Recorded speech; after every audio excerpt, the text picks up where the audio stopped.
Hi guys! Ayan, nag-visit kami sa doktor ko para magpa-check ng aming feet. Ayan guys, so si Habi nagpa-check ng kanyang paa. Dahil nandiyan na rin kami, pina-check ko na rin yung sa akin. Then, yung paa ko dahil medyo minsan masakit ang baba ng paa. Ayan, check nila kung medyo flatted na or mataas yung ano niya, yung curve sa paa. Try nyo rin guys, ipa-check yung mga paa nyo. Pag may mga nararamdaman na rin kayo sa talampakan, masakit ang talampakan nyo.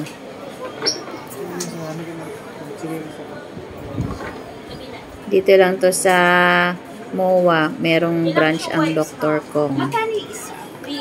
Ganito guys ang process para ma-check ang paa.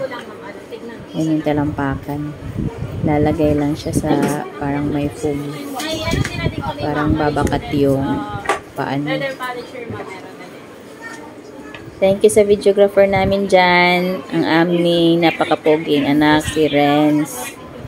Yan siya yung kumuha ng video. Thank you. What are you waiting guys? Visit na rin kayo sa Dr. Kong, proven and tested. Marami sila laging customers dyan everyday. Marami nagpapasukat at nagpapacheck ng ano nila. So, hindi kayong bumili ng ano dyan, ng mga insoles pagkatapos ng check-up ng mga paa.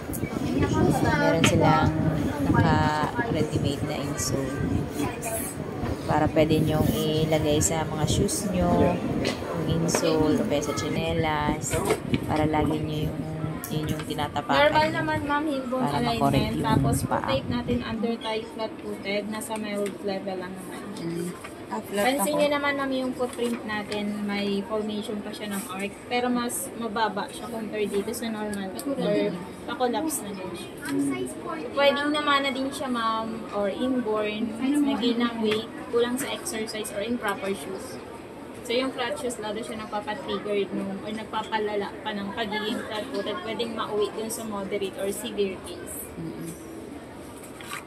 Bow leg din ma'am, knee condition natin. So, avoid nyo ng cross. Para malalaman na nasa, ano? May space between knees talaga siya ma'am during standing. Okay.